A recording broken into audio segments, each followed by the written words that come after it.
Awesome. First off, let's start off by saying thank you to Dom and Adam and Eric for putting this on for us so we can all come together and talk about blockchain and crypto. So let's give those three studs a round of applause. Awesome. So I guess we'll start off here. I guess we're going to be talking about what it takes to become a crypto content creator. So I guess let's just start off with Aaron here. If you want to tell us who you are, how you got in the space, and all that kind of cool stuff. Oh, okay. So my name is Aaron Nakamoto. I changed my name because I started to do affiliate work for World CryptoCon last year, and it kind of just stuck. And how I got to the space, I threw a Bitcoin meetup in 2014, and kind of fell down the rabbit hole. And I've been throwing meetups and doing education pretty much ever since. So it's been really fun getting to meet all these fine people, and yeah. Awesome. Ty? Yeah, so I am Ty Daniel Smith. I'm the founder of Coinbounds. We are a agency that works closely with content creators in the crypto and blockchain space. And what we do is kind of two-pronged. We both help the content creators sort of better support themselves through sponsorships and lining sponsorships up, as well as increase their reach through government. So I am Ben Armstrong. I am the founder of Bitboy Crypto. Bitboy Crypto is a YouTube channel. I talk about crypto news, do a lot of reviews. Also have two podcasts, Beards and Bitcoins, along with Bitboy Crypto News Podcast, which is a brand new podcast that just actually launched today. I have a news website, bitboycrypto.com, indexed in Google News. So trying to be a legitimate news source in the space. So you guys check that out if you guys are looking for top news, and that's what I do. How goes it? I'm Ken Bozak. I'm more of a crypto personality, content creator, lifestylist. I go to a lot of conferences, and I have pretty much like an open forum podcast where I have a pinned tweet with my link to a Calendly, and anybody that wants to come on the podcast is welcome to it. I have a lot of amazing guests and stuff, and I just have a lot of fun in this space, living completely all in on Bitcoin since 2017 now. Awesome. And then my name is Robert Beadles, Christian, husband, father. We've got a TV show on Biz TV that talks about crypto, helps educate people in blockchain, all that kind of cool stuff. And we've got a YouTube channel where we do the same thing there, just kind of bring on the best and the brightest in the space and all the people that have projects. And whoever I guess the audience wants me to cover, we bring them on. And we actually give away $100 of Bitcoin cash in every single video to kind of help with adoption, help get people into crypto. And then, of course, I'm the co-founder, the builder of the Monarch Wallet, and the CEO, Snay, is right back there. We have a booth. There we go, see? We got a booth right over there in the corner, and what we've created is a decentralized wallet, like a super app, all the best things in crypto, some of the best companies, services, all through one app. It's free, and we created a merchant solution, kind of like a decentralized PayPal for recurring payments, just to help with the adoption, help get more people into the space. And so if you guys want some free crypto at the end of this, make sure you guys stop by the Monarch. So we'll hook you up, all right? Cool, so let's just start off. I guess let's just ask, why is it that we do what we do? So for creating content, a lot of time goes into it, a lot of effort. People don't understand that. They think you just grab the camera and you start talking and you go with it. And sometimes people do that, but for the most part, a lot of time goes into this. So why do you do it? And kind of walk us through the process of doing it.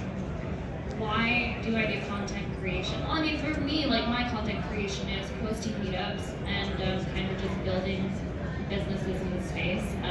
These people are more content creators, as you will. But for me, I don't know. I think that as long as we can onboard and educate as many people as possible, that's kind of my goal, just to kind of be an asset in the space and a kind of a safe haven where people can come and ask simple questions. Crypto is still very complex and not easy to understand for the normal person. So as long as we are doing our best to make it as easy as possible to understand and as open as possible to take questions and to help people kind of get started, like that's why I do what I do. So my answer is going to be a little different than everyone else's because I am not so much a content creator. I'm more of a sort of a support role to content creators. We think that adoption is going to be predicated on the fact that people have access to information about cryptocurrencies and the onboarding process. So to keep people creating that kind of educational content, they need to be able to support themselves, which is why we're so passionate about matching up the correct brands with the correct influencers in a way that allows them to do what they love, create content that provides value to the community, while support yourself? So for me, how I first started creating content, a friend basically pressured me. He's like, you know a lot about cryptocurrency, and that information. There's people out there that would like to hear that information, that could learn more about crypto and go a little bit deeper with it. And so that's why I started my channel and I started everything. But as time has gone by and we've been, deep in the bear winter, we came out a little bit, but we're still having, flashbacks of that whenever the price drops. For me now, it's turned into a much bigger thing, which is I'm so dedicated in wanting to educate new people to come into the space. And it's not so much like, the narrative about the price is what draws most people in, right? Well, I try to take an opposite approach, which is that if you really understand what this movement is, Bitcoin is not, Bitcoin is a coin, right? But it's an idea. Like cryptocurrency is an idea, and it's much bigger than any one coin or any one price movement. It's about decentralization, and it's about basically chaos, really. Wrecking the current system that we have, whether it's you're looking at the big tech, social media, privacy, any of those things. And so the shift of my channel has really moved more towards, I still cover news, but I've also started doing street videos. So for example, we shot a video on the Strip this week where we went out, we partnered with the Ballet wallet, which is Bobby Lee's new wallet that he has. I'm not sponsored up here to say this, so I'm not pitching you guys on it, but they gave us some wallets and we were able to go out on the street, on the Strip, and we asked people, if we gave you the option to take $5 in cash or $15 in Bitcoin on this wallet, which one would you take? And we get people's reactions, and we really see, it's been a good barometer. I kind of compared it to this, like when it comes to crypto and people that are outside crypto, it's kind of like a guy who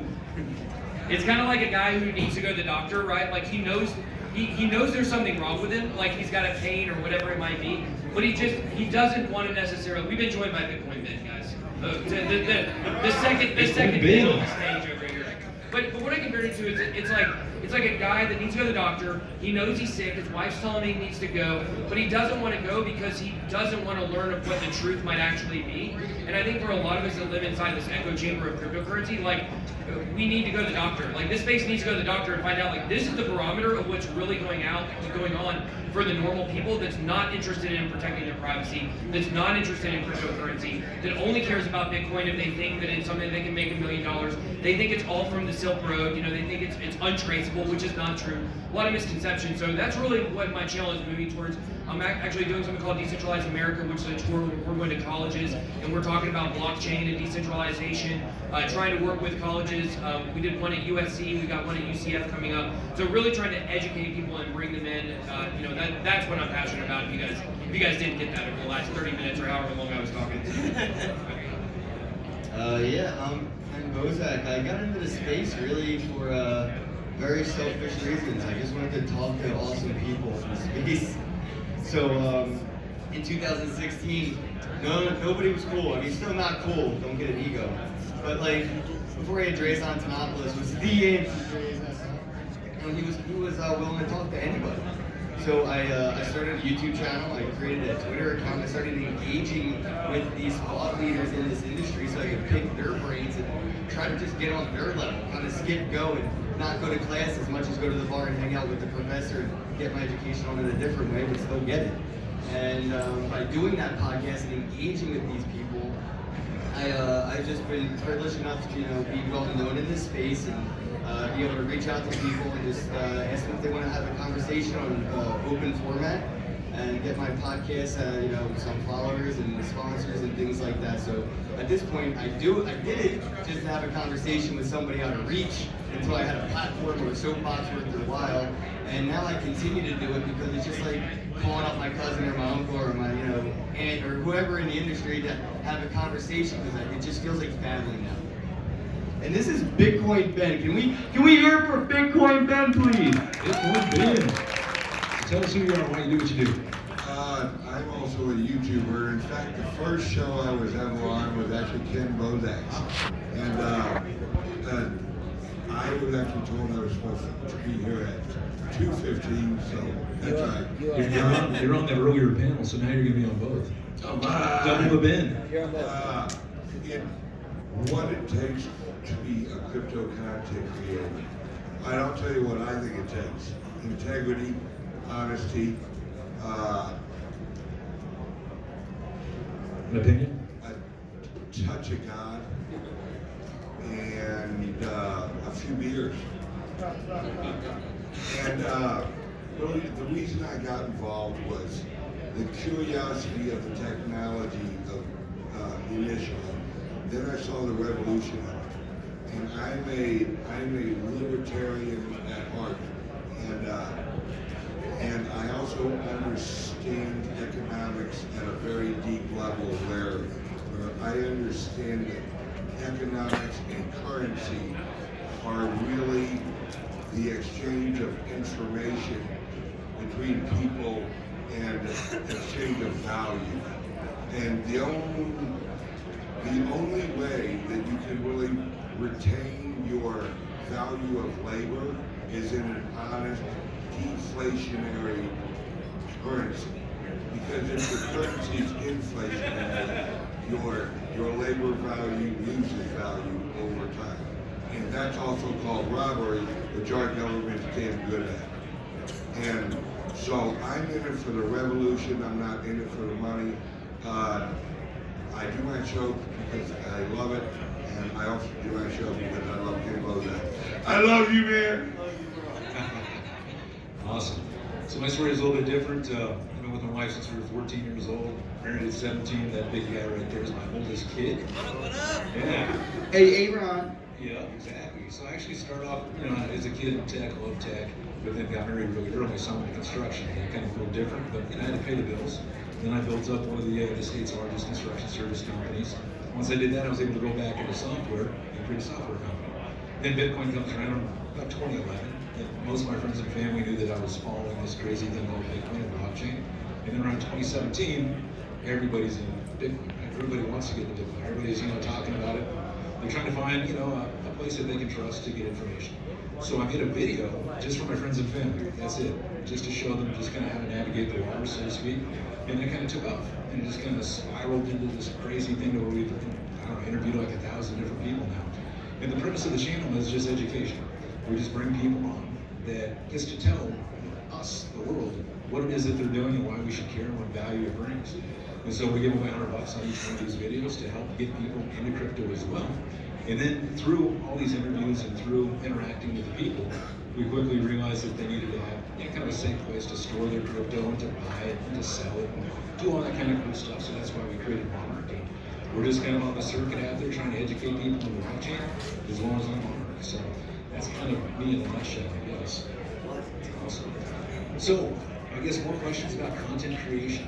So there's a lot of people that, they think that it's, it's cool or it's sexy or whatnot to be, a content creator. They want to be famous, so to speak. What is a lot of the mistakes that you see these new up-and-comers, doing that kind of gives everybody else a bad name? Can I go here? Hop in anybody. I'll go with you. And mine's real short. Just be genuine. Just be you. You'll succeed or fail. Just be you. That's right. A lot of the mistakes a lot of new content creators are making are some of the ones I've already made. And it's just, there's still people making them, so hopefully, they stop here. But, my name's Ken Bozak. That is my real name. It's not BitBoy or Aaron Nakamoto. That's my real name. I used to make YouTube videos walking out of my apartment. I just bought a couple Bitcoin. They're only like $400. My address in the background. I had to move since I made those videos and stuff. But so don't use your real name. Create pseudo-anonymous identity. Maybe don't even have to show your face in your videos. But you are, in a sense, making yourself a honeypot. If you're creating content, talking about this, if you're a little bit too open about what your participation in the industry is, you may accidentally lead people onto your holdings and become a potential victim. So you can be hacked as a form of attack. You can have the wrench method. Only need a $2 wrench in your address to get your Bitcoin. It's scary. So I see people making those mistakes. Static Bitcoin addresses for donations. I've done that, and people have emailed me why am I donating you Bitcoin? You have this, and I'm like, how the hell did they find out? if you have the same Bitcoin address on every YouTube video and people donate, it's like having your wallet in a clear bag. It becomes a hazard. So just looking at more personal security, it's anonymous as much as possible, and just be really careful, because Bitcoin goes from 400 to 20,000, and you're bragging about grabbing a few of them because they were cheap. Your neighbors start to look at you funny. I would also add probably back up your content and put it on alternative media channels, guys, because YouTube is censoring the shit out of all of us. So we started a company, a social media network called Float, and then there are tons of others, Minds, Gab, whatever. I know there's, let's go on BitChute. BitTube. There's so many that you can just upload your content on. And hi Nathan, I didn't see that. But yeah, so I would say get off YouTube, or post as many things on as many platforms as possible to increase your reach. Doesn't Nathan look like Jason Statham? I was a little confused at that. So for me, I see content creators make all kinds of mistakes, and obviously, kind of like Ken said, we all look back on, different things that we did that, we cringe at, mistakes that we've made, and things like that. I made a really stupid mistake and got fished at some point, and I talked about it on my channel, and it was like kind of humiliating, I've got this YouTube channel, and I fell for like one of the, dumbest scams out there, just because I hadn't had my coffee in the morning and I wasn't thinking yet, But really, when it comes to content creation, the most common mistake that people make is all about their, what they're thinking in terms of what it's going to look like. So there was one guy that I knew that said he would want to start a YouTube channel. So he started a YouTube channel, and he said, listen, this is what I'm going to do. I'm going to do a $1,000 giveaway from my first video. I'm going to run it for a month. And man, I'm really going to get my channel going that way. I'm going to get so many subscribers. And I was like, it's not that easy. If it was that easy, everyone would do it. Because $1,000 versus what you can make as a YouTuber, once you get your subscribers up, is nothing. So if you could use that $1,000 and grow that way, that would be great. But YouTube doesn't work that way. So the guy actually, he ended up only getting about 25 subscribers for that $1,000. And he was like, man, this is really difficult. I didn't know. This is a grind. That's why you see so many people start and quit. Or they're making daily videos and they move to weekly videos, and then you see them sometimes and then you don't see them anymore. Because it's really a long grind, and this really goes for creating content in any niche. But the beautiful thing that we have with the niche of cryptocurrency, as content creators, is there's probably more money in this space per subscriber than any other niche out there on YouTube. I've got 13,000 subscribers. If I had 13,000 subscribers in the fitness industry, I know you guys don't laugh, please, but let's just say that I did. Let's say I had a channel where I taught people how to eat wrong. I could do that, no vegetables, guys. But 13,000 subscribers, you wouldn't even get looked at by an advertiser or to do promotion or review or anything like that. But with crypto, 13,000 is a lot of subscribers. 100,000 subscribers is like God level status in the crypto niche. So there's a lot of opportunity, but you have to go into it with the right mindset, knowing that it's a grind. And I encourage, we're in this really sweet spot as long as we have this bear market or very beginning of a bull market, however you want to look at it. I mean, we might be on a downtrend right now. Somebody I know tells me we're in a downtrend. It might be sitting somewhere back there. But anyways. The point is once this price explodes, once we go parabolic again, it's going to be too late. It's going to be too late to just jump in and start creating content. So I encourage anybody, if you're interested in doing it, if you want to do it, your time is running very short. Because once that swell comes back up, and then the haves will have more, and then the medium-sized ones will become larger YouTubers as well, it's going to be really hard to break into the space after that. But I wouldn't let that discourage you. Don't have fear. It's very early. Don't let fear hold you back. For me, when I kind of first came out with Aaron Nakamoto, I was like, well, I mean, who's gonna care? Who am I to have an opinion about this? There are so many other content creators out there, and I was worried about the competition, but I didn't realize that I have, my voice has value. So don't let fear hold you back from starting. Ty, did you want to weigh in on anything? Yes, sure. So something that BitBoy brought up is kind of the mentality of trying to shortcut growth, which really I've been in marketing for a long time, and there's really no effective shortcuts for growth on social media. I would also say, so buying followers is like probably the worst advice you could ever get. I would also say that it is important to be yourself, because when you get to a certain level of output, it's really going to come down to. We're doing it again, please. Thank you. I just Ties have been that chance to disrupted. talk. So I'm bored as fuck. Welcome to the block. Shit, where was I'm just. It's important to be yourself. It's important to be yourself because it's a lot easier to create more content, and when you get to a certain level of quality content, it becomes sort of a volume game, and it's a lot easier to create volume when it's something that you know about, something that you care about, so don't force it.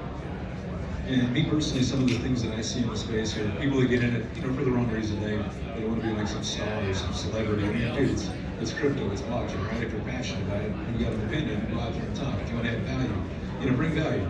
But another thing I see that's been a problem for a lot of people in the space too is they kind of hitch their wagon to the wrong train of sorts, right? They start promoting something that maybe they shouldn't because they're getting paid an undisclosed amount of money, and so they end up hurting whatever subs, whatever fans, whatever family they grow. They start pitching them something that they shouldn't be investing in, and they're the ones that's profiting off their beer. That will bite every single one of those people in the butt one day. So you got to be very careful and who you hit your wagon to, so to speak. So that'll be it. Does anybody in the audience here want to be a content creator? I want to give everybody a chance to maybe ask a question if you want. Otherwise, I'll just keep asking questions. Anybody in here have any desire for that? Yeah. What kind of question you got?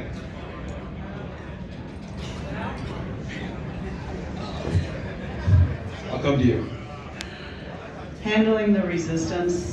I work in the business world, so I'm going to be standing on a bridge between business applications and digital assets. So it's kind of exciting, but it's scary. And I'm probably going to need some help. So you're looking as far as like advice on tactics. So maybe you would just give a couple quick hacks. A couple quick hacks on how to get going and as a creator. Like maybe some of the programs to use or resources to go to. I'd really ask who we leave here, welcome to talk to us, ask whatever question you want. Anybody, welcome to talk to us. And as in the resistance, I don't know exactly what you mean by that, but if you mean like pushback or trolls or anything like that. Oh, all right, you say it for me. I think you were saying the resistance from like leaving the security of the job you're having and getting into content creating, or so yes. Talking about resistance in corporations and accepting digital assets. Oh. The big resistance. How do you get people into crypto, especially the big corporate people? Like you're talking about? Well, for me, I mean, I talk to every Uber driver I have, and every single Uber driver, maybe 1 out of 10 isn't interested. But I record it, I put it on Twitter. If they're into it, a lot of times they're not, which is cool. Bitcoin's supposed to be about your privacy. But I just talked to every one of my Uber drivers about it, and everybody right now is at peak mass awareness, or at least mass interest. So there is a lot of interest. The businesses may not be as reluctant as you think. You might be able to go to a mom and pop shop and talk to them about using something like Monarch Pay to accept Bitcoin because of their issues they're having with legacy things like Visa. So it's not much resistance that I'm even seeing at all. I would say, something very interesting that we found when we did our video on the Strip this week is that usually we do these videos in different cities and only 1 out of 10 people will accept the crypto. Having a physical wallet we were able to hand them, we actually had 4 out of 5 people on the street accept crypto, which was absolutely crazy to us. But one of the more interesting conversations we had with someone on the street, and I know a lot of people don't like Libra, a lot of people don't like Facebook, a lot of people don't like the fact that Facebook is getting into crypto. However, I will say it's been good for that interest. That if people have a more keen awareness of Bitcoin right now than they did 6 to 8 months ago, it's because of Libra. It's because they're following the current events that's going on in Washington D.C. You know, the back and forth between the senators and the congressmen and Mark Zuckerberg and David Marcus and all of that. So I do think that while we all believe that Libra and Facebook isn't necessarily like good on its own merits for coming into the space, I think that it's making a lot more awareness, a lot more interest, and that's why more people are starting to learn about it. And I think overall that's a good thing. And when it's coming to resistance for businesses to get into digital assets, I think it starts with awareness, right? If they don't really understand what they're looking at, then they'll never get into it. So I do think that some of that is changing, and even in the last few months, we've seen some changes and some attitude towards cryptocurrency. So to me, where we're at right now, I think it's an exciting time, and really looking forward to regulation getting straightened out. Also, the stuff with China going all in blockchain. We've already seen Paxos kind of favorable ruling from the SEC regarding something recently, so we might see some lessening of those regulations that will obviously also make it much easier for businesses to come in. We're down to like our last 2 minutes, so Ben, if you could, we'll just kind of go down the line, spend like 30 seconds, just maybe like your final thoughts, closing thoughts, any call to actions. Trust yourself. If you're passionate about it, you will do fine. Yeah, I mean, if you want to create content, I mean, if you have a Facebook or a Twitter account, you posted a photo from yourself being that you're a content creator. If you're just not monetizing it and gamifying it, but everybody's a content creator, you can use platforms like Float, SoMe, BeLive, Steam It. Post the same picture you posted on Facebook, on Twitter, there, and you can earn from it on these decentralized platforms, and you can monetize it, Go to a couple of these booths, let them know how many followers you have, see if they're interested in being your first guest on your brand new podcast. And the reason that there's a lot of money in the industry right now for content creators in this particularly is Facebook, Twitter, Google. They don't want to promote these companies on their platforms. Their AdSense algorithms don't really want to promote this stuff, so you can go to individuals for it, and that's what a lot of these companies here are doing. They go to individual content creators, online personalities, people that contribute to the space, and they contribute back, and that's like how this space has grown to be such a family. I know like 20 out of 30 faces right here, this is a fan right now, so it's really good to just see, if you're interested in creating and contributing, there are companies interested in helping you do that as well. Listen, man. Yeah, so I mean, just kind of reiterate the last point that Ken made. I mean, I've said something to this, semblance a few times, but this is a very special time in cryptocurrency. This is a very special time in the beginning of what this giant movement is. Yes, it's been around for 10 years, but the crypto community, as we know it now, it's only been around for a few years. And this is one of the only spaces where you can go to a place like World CryptoCon, and some of the very most important people in this space are here. Charlie Lee, for instance, at Litecoin Summit, very accessible. Take a picture with anybody, go talk to them. I mean, could you guys imagine going somewhere and Bill Gates there, or Mark Zuckerberg, and getting to take a picture with them? We're actually talking to them and getting real dialogue from them. Probably not. So take advantage of this time. As far as we're not the most important people in this space. I like to say we're some of the more famous collectors at a Beanie Baby conference. That's kind of our popularity level. But we're all normal people. We'll talk to you, just like Ben said. Come up to us, ask questions. The CEOs of the companies are the same way. So it's a very special time to take advantage of it. Is what I would say. Thank you, Ben. Okay. Yeah, I would say that, like Ken said, everyone can be a content creator, but when you cross a certain threshold and start calling yourself a content creator as your job title, things change a little bit, and you start taking things a little more seriously. Definitely get a really, really keyed in tech stack. We use Trello, we use HubSpot. Ahrefs is great for SEO stuff and for finding what kind of YouTube videos, or if you're a blogger, what kind of content to create. There's a ton of tools, so just spend some time doing the research on that. It'll make your life a lot easier. Ben is like a workhorse in terms of the amount of content he puts out. So if we had lunch yesterday, we were discussing ways that you can kind of be 10xing that, I guess, through tools. So yeah, I would just work smart instead of. Okay, so I think my takeaway for this whole thing is that we have to stop rewarding all these bad platforms and put more faith and more of our time and effort towards the platforms that are actually trying to tackle the problems. Stop rewarding YouTube. I know it's the one most popular one, you can make the most money. money, but actually try to, give other platforms a chance and stop giving all your money and all your time to Facebook and YouTube and whatever. And then just be genuine, like everyone said, and have conversations. I think that's probably the most important takeaway from just this whole conference. Just have as many conversations as possible. Turn all of the Mine's a little different. I'm not going to rehash all the good stuff that's been mentioned here. I think what we all should do is actually get people to start using crypto. Show them the benefits of it. You don't have to educate them, just actually show them like stable tokens. They're using cash right now, they're using dollars. So show them how easy it is to start using digital dollars. Get them actually involved. And to show you all you have to do is go over to the Monarch booth right over there, and we'll hook you up with some free crypto, all right? So we're down to the best wallet, go get some free crypto. Thanks a bunch for all of you. Appreciate you and everybody on the panel. God bless you. Wendy, catch you later. Big Connect!